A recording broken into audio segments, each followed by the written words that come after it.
Hello বন্ধুরা, আমি নৈরিতা চলে এসেছি তোমাদের কাছে নতুন একটা ফ্রেশ ব্লগ নিয়ে। আজকে শুভ ষষ্ঠী, তো ব্লগের প্রথমেই জানাই শুভ ষষ্ঠীর অনেক অনেক শুভেচ্ছা। কালকে রাত্রে আমরা বোমডিলা মনেস্ট্রির গেস্ট হাউসে স্টে করেছিলাম। আজকে বোমডিলা থেকে বেরিয়ে চলে যাব গুয়াহাটির উদ্দেশ্যে।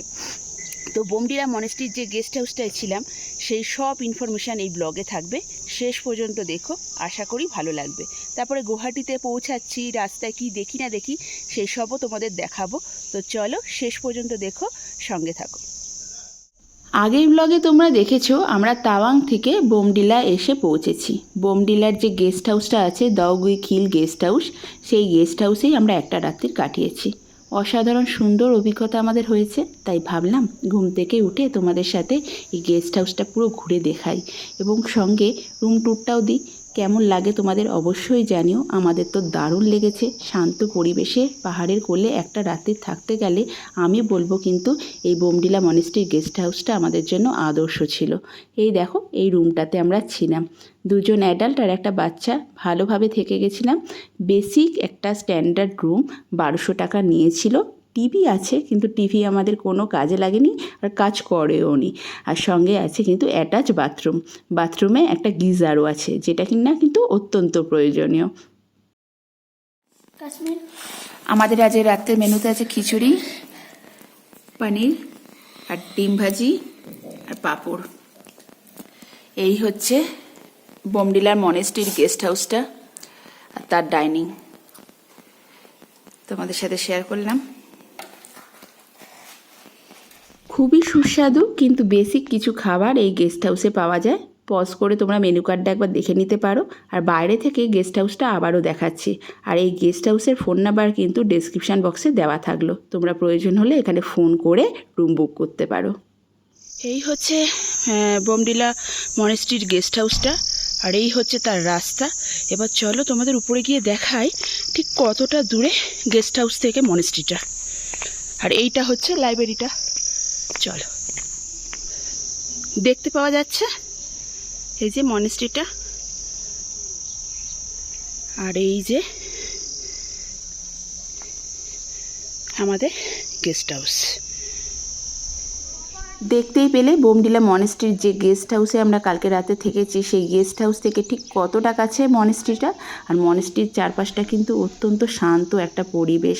চারিদিকে আছে লামাদের আবাসস্থল, লামাদের পড়াশোনা করার জায়গা মানে স্কুল, এবং এটা হচ্ছে ওদের বোর্ডিং। আর এখানেই কিন্তু আমরা কালকে দেখেছি ছোট ছোট লামারা কি সুন্দর খেলাধুলা করছিল। আর আজকে সকালবেলা ঘুম থেকে উঠতে না উঠতেই আমরা আমাদের রুম থেকে এদের প্রার্থনা শুনতে পেয়েছি। তারপরে এসে দেখলাম এরা খুব পড়াশোনাও করছে জোর কদমে, এরপরে ওরা স্কুলে যাবে। এখন চলো মনেস্ট্রির ভেতরে আমরা প্রবেশ করি। বোমডিলা মনেস্ট্রিটা ঘুরে দেখানোর আগে তোমাদের কয়েকটা কথা বলি এই বোমডিলা মনেস্ট্রিটার সম্পর্কে। বোমডিলা মনেস্ট্রিটা হলো উত্তর পূর্ব ভারতের অরুণাচল প্রদেশে অন্যতম বিখ্যাত মঠ। এটি বৌদ্ধ লামা এবং ভিক্ষুদের আবাসস্থল।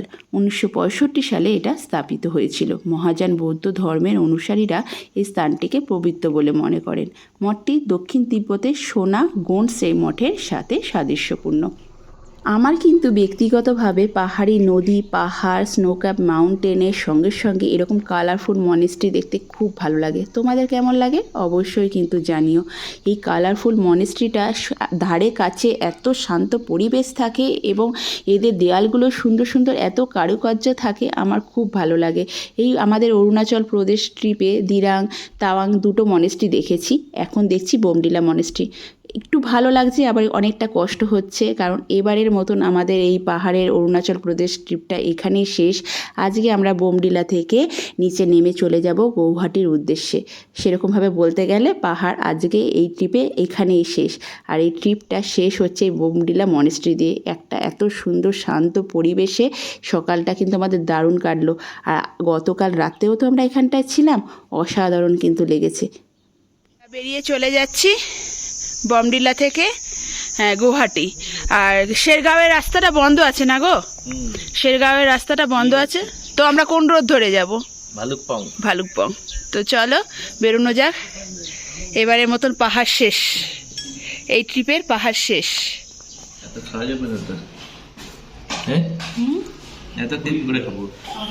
খাও।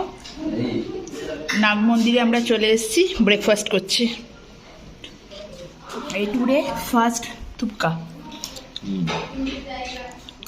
ভালো করেছে টেস্ট?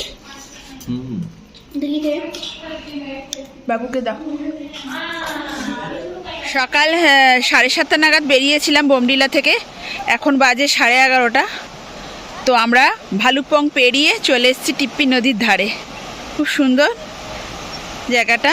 ওই যে আমাদের সামনে ড্রাইভার দাদা যাচ্ছেন, উনি বললেন জায়গাটা খুব সুন্দর, দেখি চলো। কি সুন্দর।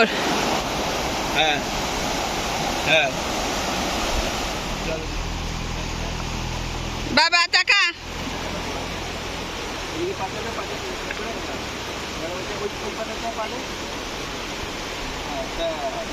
এই যে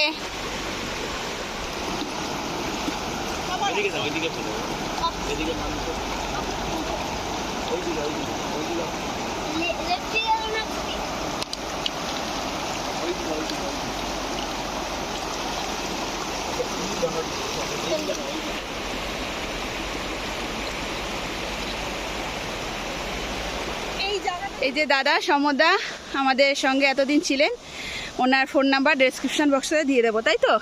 হ্যাঁ, চলো। এটা হচ্ছে টিপ্পি রিভার, কিন্তু সেটা অরুণাচল প্রদেশে। যেহেতু এটা আসামে ঢুকে গেছি ভালুকপংটা পেরিয়েই, এটা নদীটার নাম হচ্ছে জিয়ারা বড়ালি, এই নামটাই বোধহয় বললো। তো সমরদার সাথে তোমাদের দেখা করালাম। সমরদার ফোন নাম্বার, মানে আমাদের ড্রাইভার দাদা এতদিন আমাদের সঙ্গে ছিলেন, খুব ভালো। ওনার ফোন নাম্বারটা আমি ডেসক্রিপশন বক্সে দিয়ে দেবো, তোমাদের প্রয়োজন হলে তোমরা দেখে নিতে পারবে। আমরা এখন বেরিয়ে যাচ্ছি গুয়াহাটির উদ্দেশ্যে। রাস্তায় কোথায় নামি কী করি পুরোটাই তোমাদের সাথে শেয়ার করবো। তো শেষ পর্যন্ত দেখো। আজকে কিন্তু কামাখ্যা মায়ের মন্দিরের পাশেই আমরা কোনো একটা হোটেলে থাকবো। হোটেলটা আগে থেকে বুক করা নেই, যাই গিয়ে তারপরে তোমাদের সাথে শেয়ার করবো। বোমডিলা থেকে কামাখ্যা মায়ের মন্দিরের পাশে যে হোটেলে আমরা যাচ্ছি তার দূরত্ব প্রায় 255 কিলোমিটার। সময় লাগবে 7 ঘন্টা 12 মিনিট দেখাচ্ছে গুগলে, কিন্তু আমরা অতক্ষণ ব্লগটাকে লেন্দি করব না। এখন আমরা যাচ্ছি ব্রহ্মপুত্র নদের ব্রিজ দিয়ে। ভূগোলের পাতায় আমি ছোট থেকে ব্রহ্মপুত্র নদ সম্পর্কে অনেক পড়েছি, আজকে সেটা স্বচক্ষে দেখলাম। এই ব্লগটা বেশি লেন্দি করব না। রাস্তায় আমরা লাঞ্চ করে নেব এবং লাঞ্চ করার পরে আমরা চলে যাব কামাখ্যা মায়ের মন্দিরের পাশে একটা হোটেলে। হোটেলটা আগে থেকে বুক করা নেই, সেই ডিটেলস নিয়ে নেক্সট ব্লগ খুব শিগগিরই আসবে। আর আজকে যেরকমটা বলেছিলাম, আজকে শুভ ষষ্ঠী, সন্ধেবেলায় কিন্তু আমরা গিয়ে কামাখ্যা মায়ের মন্দিরে অবশ্যই যাব। সপ্তমীর সকালে পুজো দেব, কিন্তু আজকে মন্দিরটা ঠিক কেমন দেখতে লাগছে সেটা দেখার জন্য অবশ্যই মন্দিরটায় যাব। সেই নিয়ে ব্লগ খুব শিগগিরই আসছে। গুয়াহাটিতে এখন আমরা প্রবেশ করে গেছি, আর এখন আমরা করছি লাঞ্চ। আর লাঞ্চে আছে গুয়াহাটি স্পেশাল থালি, আছে কিন্তু চিকেন কষা, আর হচ্ছে হাঁসের মাংস। এই দিয়ে সুন্দরভাবে একটা লাঞ্চ করলাম। আর তারপরে লাঞ্চ করার পরে একটু রেস্ট নিয়ে আমরা বেরিয়ে পড়লাম কামাখ্যা মায়ের মন্দিরের ঠিক পাশে কোনো একটা হোটেলের উদ্দেশ্যে। কোন হোটেলে থাকি, মন্দিরটা কেমন লাগছে ঠিক আজকে দেখতে, এবং সপ্তমীর সকালে কামাখ্যা মায়ের মন্দিরে পুজোটা ঠিক কেমনভাবে হয় সেটা দেখার জন্য কিন্তু তোমাদের নেক্সট ব্লগটার জন্য অপেক্ষা করতে হবে। আজকে একটা ঝলক তোমরা দেখে নাও, ষষ্ঠীর দিন সন্ধেবেলা ঠিক কেমন লাগছে কামাখ্যা মায়ের মন্দিরটা। তাহলে নেক্সট ব্লগের জন্য অপেক্ষা করো। এই ব্লগটা এইখানে শেষ করলাম। অবশ্যই জানিও কেমন লেগেছে। ভালো লাগলে প্লিজ লাইক করে দিও, কমেন্ট করো আর সাবস্ক্রাইব করে দিও। Bye bye.